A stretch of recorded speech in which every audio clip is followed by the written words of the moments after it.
Okay, so let's continue with replacing capacitors here. Old paper ones. I'm going after these two up here. And, let's see, who should go first? I think the guy right on top here should go.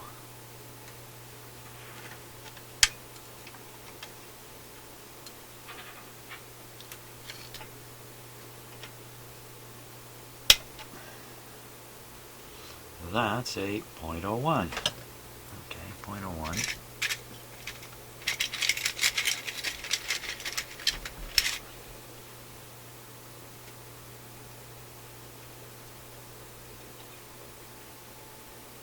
I think I'm going to leave most of this. Oh, for crying out loud. I'm not watching what I'm doing. Sorry about that. Wrong camera shot. Okay, so I just cut a capacitor out of here, from here to here. Gee, I'm sorry about that. That's the capacitor I just cut out, 0.01. See the foil end again is marked, foil end, and it goes to the ground. What I'm going to do is I'm going to replace this one too, and I'm going to leave this wire here, because I don't want to attempt to solder into that. So I'm going to cut it.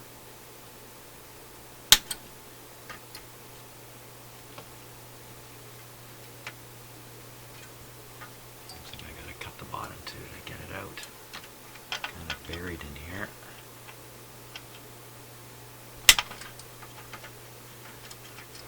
Okay, that's out for now. Now I got two capacitors out at once, so I'm ready to make a mistake. Thinking hard.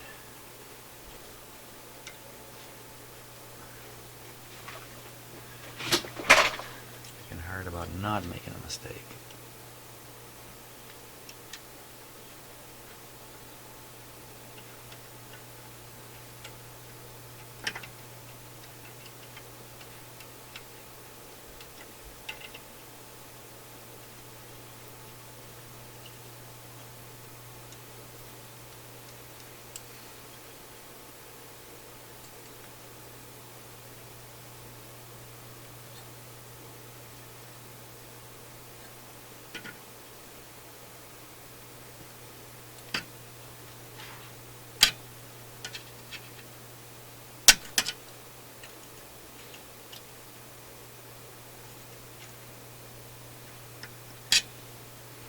That's good like that. I can go ahead with not solder these and let's check this guy out here.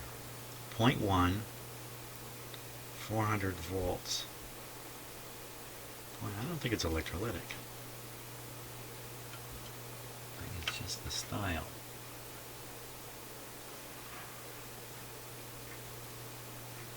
.1.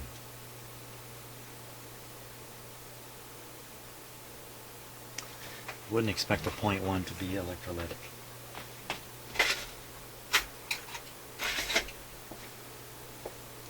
Interesting comparison on the size.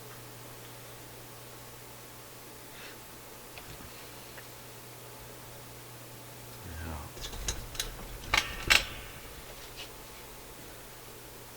this is not so easy to get to.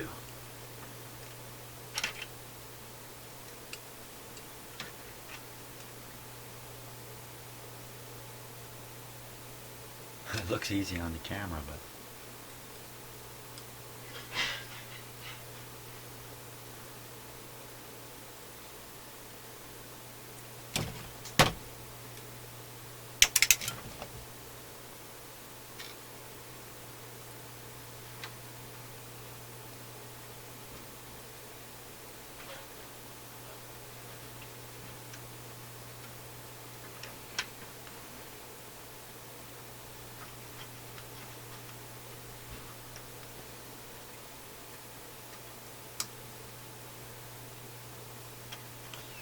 the pliers I'm using aren't really the best for any kind of working of things. It's really just pickup pliers.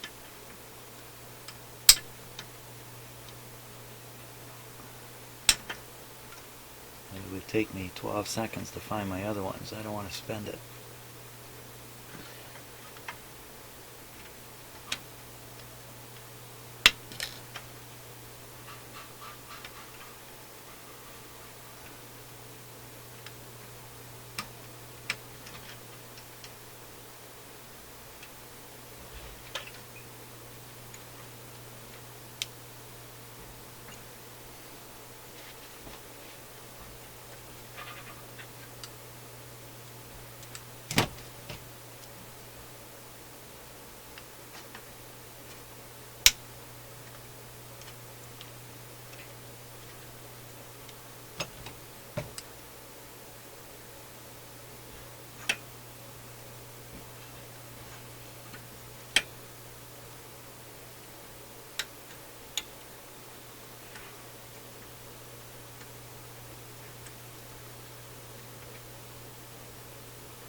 Good.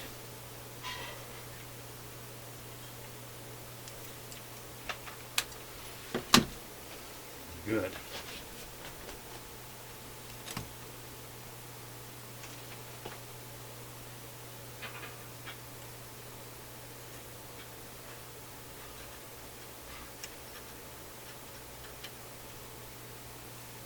Okay.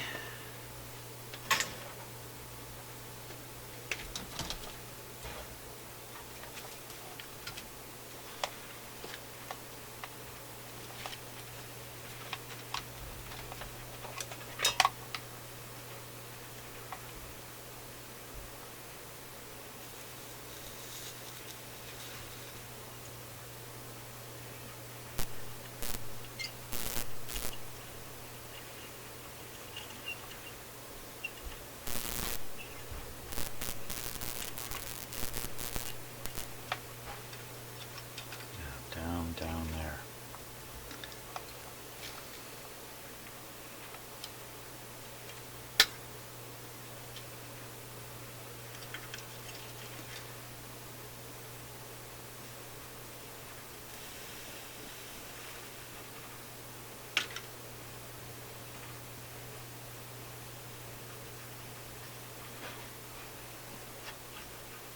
Very hot soldering iron.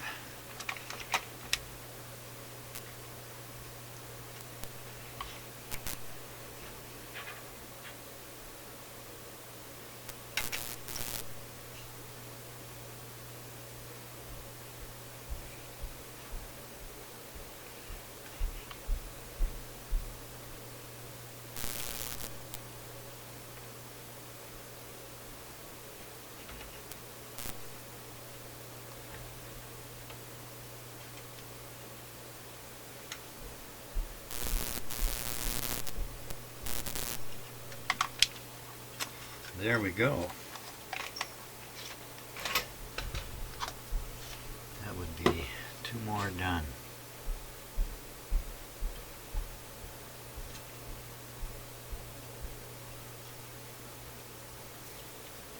Okay, well, we're ready for another test here.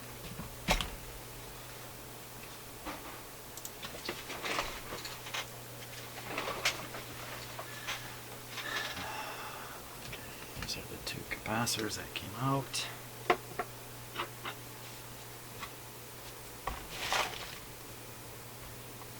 Everything looks good. Let's turn it on. Wait a sec. This just fell off here, didn't it? Good show, Jimmy. Okay. And everything's the same. Otherwise. Good. Power on.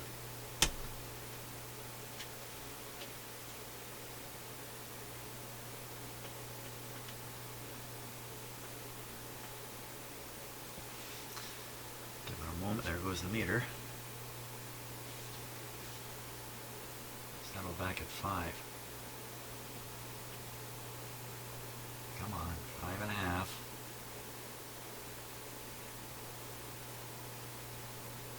Let's hear it. I've cleaned this control now. That's a lot better. Good show. So we're reading just under 6. So just give it another moment to warm up a bit.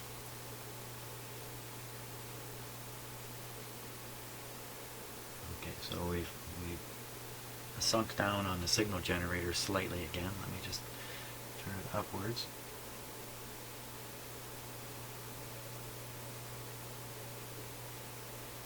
And that actually brought the signal right up to 6 again. That's pretty good. 2 caps, minus 6 volts. And now I'm going to tune the radio a touch.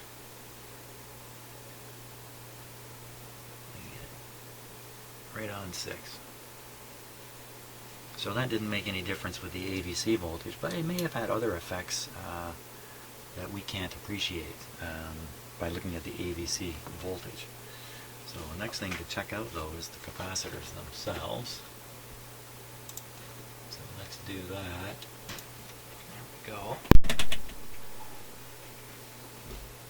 So these 3 are done.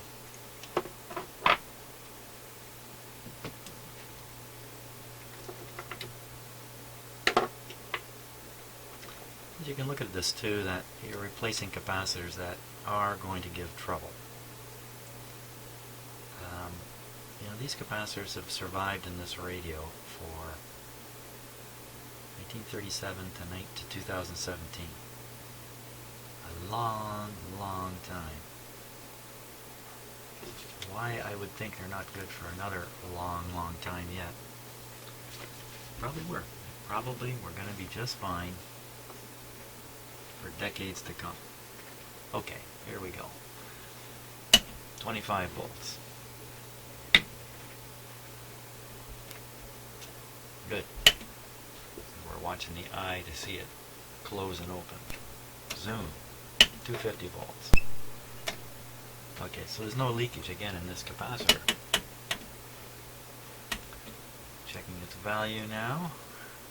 What was this supposed to be? Probably a 0.01.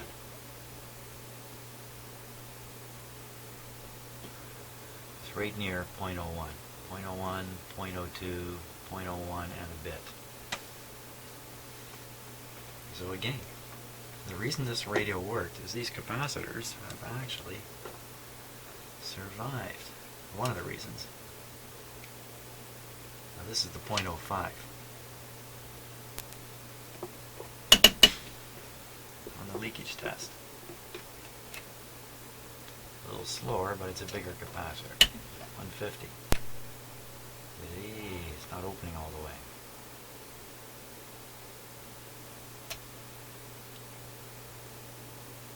Did I say 0.05? It's a 0.1.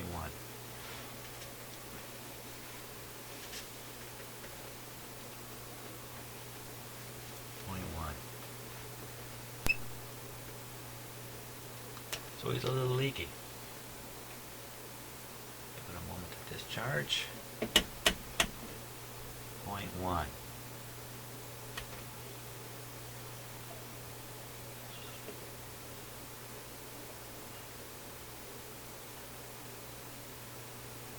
Opens up nice and wide, right at 0.1. Wow, amazing. Amazing. So it could be the tiny amount of leakage in this capacitor was totally meaningless, depending upon where it is in the circuit. So that's 5 capacitors. Small benefit seen, and otherwise the capacitors are actually testing really pretty good. Great. So I think that really takes care of the paper capacitor. Oh, this one here. That's actually associated with the volume control, so I don't think it's part of the front end of the radio. Now there are some very small mica capacitors. I'm not going to touch those. I'm looking very carefully to make sure I didn't miss any. And what's this? It's also tied into the volume control here. Wow, what is that? That's in a metal. That's a whopper. What is that guy? Right off the volume control. Where's the volume control? That looks like the volume control there. Potentiometer controlling how much signal is fed to the grid of the audio preamp, if I can call that part of the tube the preamp. So one terminal has a point, I think that's probably 0.25 there, I can't quite read it, 0.25 going to ground. No, this is not going to ground, this is right off of a terminal on the tube, so it appears.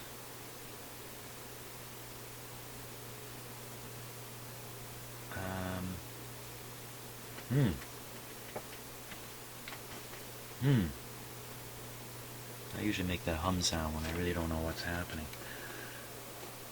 Well, let's take it. It's coming off of a pin. Oh, easy to get fooled on this one. The wire goes way over there. That's pin.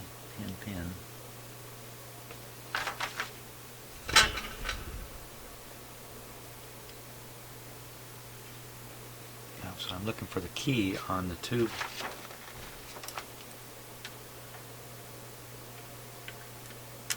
Where is it? I'm not going to find it with a pen, that's for sure.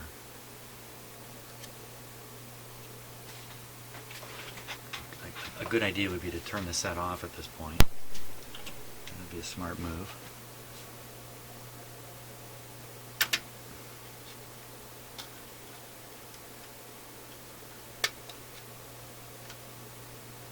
Okay, so it goes there. What's there? There is that's an open connection point on this tube, so that's not actually a tube connection. It's a connection to a couple of resistors. Red, 22, 2.2 megohms. 2.2 megohms. That's what I make that out to be. 2.2 megohms. 2.2 megohms. Wait a minute. Really back in this area here.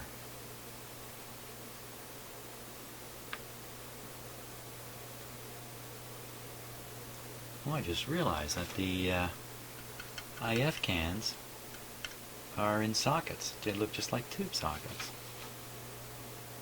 I've been looking at that and not realizing what I'm seeing. So these are actual plug-in, plug-out coils in there. I've never seen that before. I guess they were anticipating that these IF coils would require changing with some frequency, or it's a manufacturing advantage, they thought. That's interesting. Okay. See, I'm hesitant to change this one. Let's go back to the volume control. One end of the volume control connected to a very small capacitor, and that would be this one right here, I think.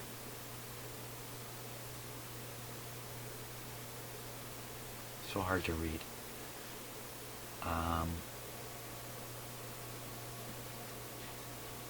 Other end, oh, it's connected to this big thing, to ground. Okay, so, wow. Okay, so here's a big thing to ground. So that's got to be this. That marks one end of the control. The other end of the control, yeah, here's a capacitor that goes to all these resistors, and it's got some, it shows right on it, shielding around it. You can see it on there. So that's got to be the capacitor in question. I'm going to leave that one alone because it's a very specialized capacitor with this carefully shielded capacitor. best to leave well enough alone. So later down the road, I get some indication that there would be an advantage to changing it, I'll do it. But I think at this point, I don't see any advantage. Big metal can, well sealed, other capacitors all testing good. Why would I worry about that one?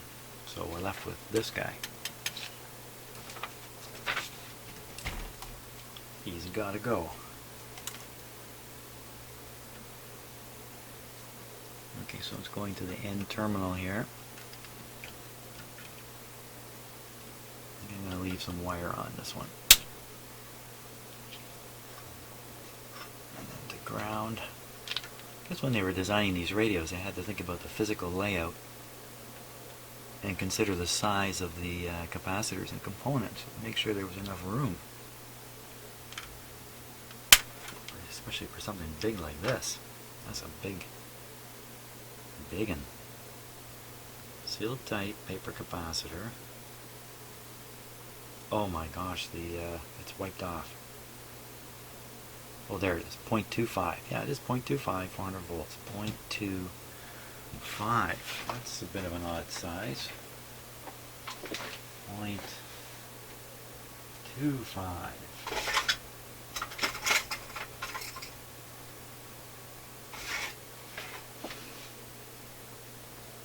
0.25. There we go.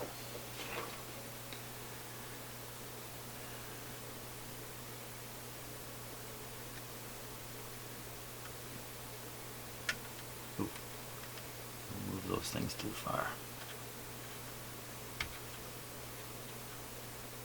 Okay, everything's good. I will take the 12 seconds. And my other pliers here.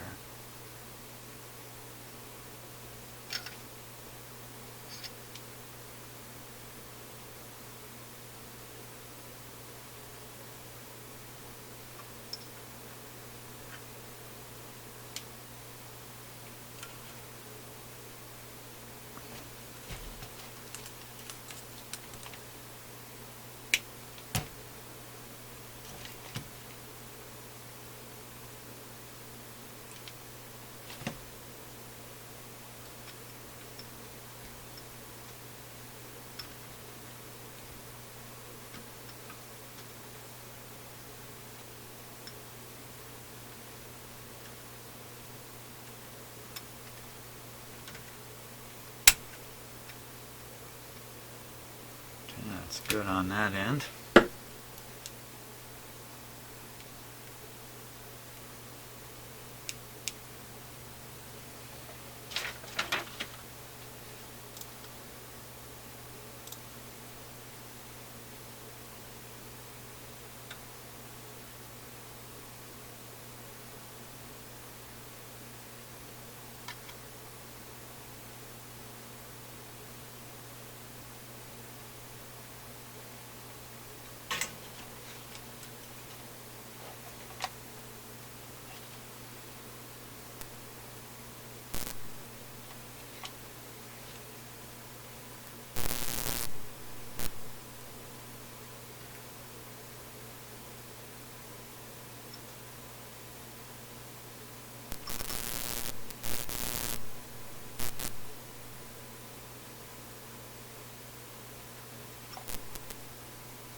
There.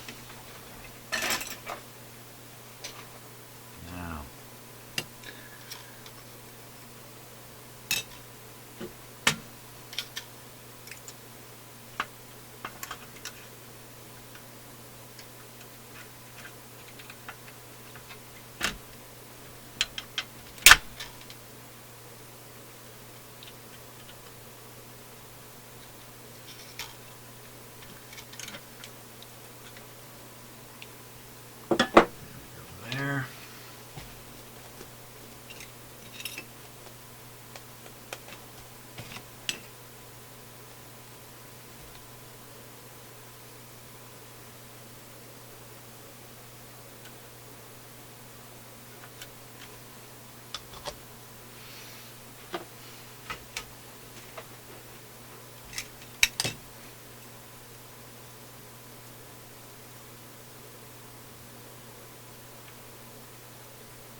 hear that in the background. That's a weather warning coming over our television system.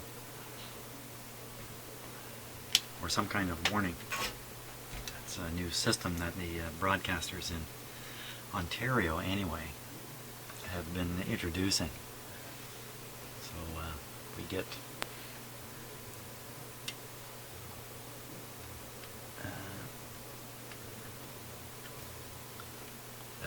weather warnings you can't ignore, because we do get tornadoes in Ontario and out Western Canada too. Certainly not as many as down in the States.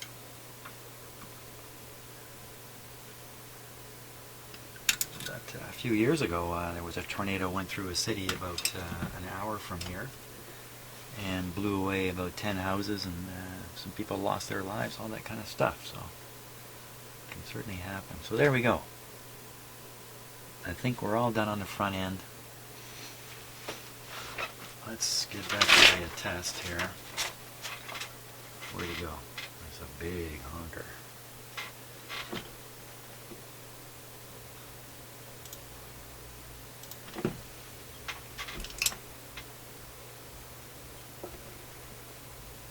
Was this supposed to be 0.25?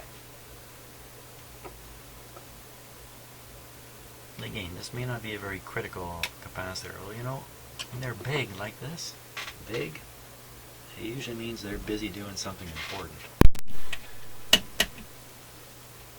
Not that small ones can't be important also. Small ones are often involved in the tuning of things.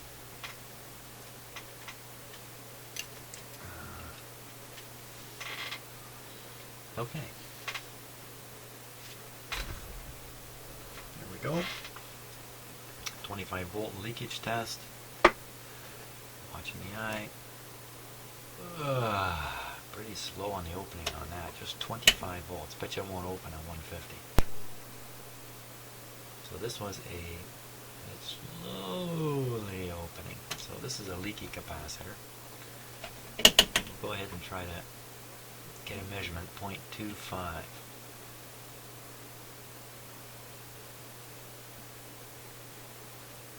There's the spot. What is that? So we're on the 0.1 to 50 scale. 0.1. Where's 0.1? 0.1. So that would be 0.2. Oh my gosh, it's almost 0.25. The eye is not opening much, so that's another, as I've said before, an indication that it's a leaker, but not bad. So again, you know, we shouldn't be too surprised. This radio was performing quite well. And, you know, it can't be full of shorted out capacitors and work well. It just can't be that way. So should we give it one more test, just for fun? Why not? Okay, so safety thoughts here. Thinking pleasant safety thoughts.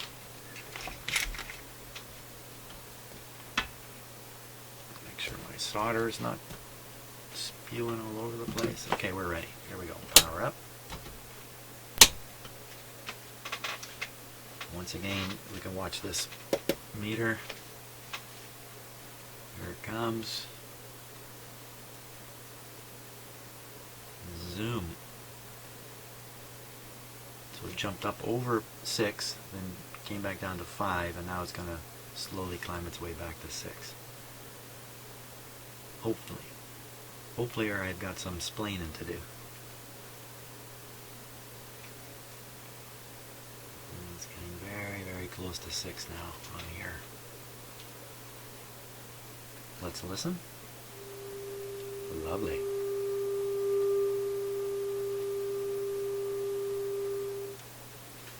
And 6. So one of the first 3 capacitors I changed, or maybe 2, or maybe all 3 of the first 3 capacitors I changed seem to have had a benefit, but so far all the rest, nothing apparent is improving, although I am removing some slightly leaky capacitors from the radio. Good. Not too many left.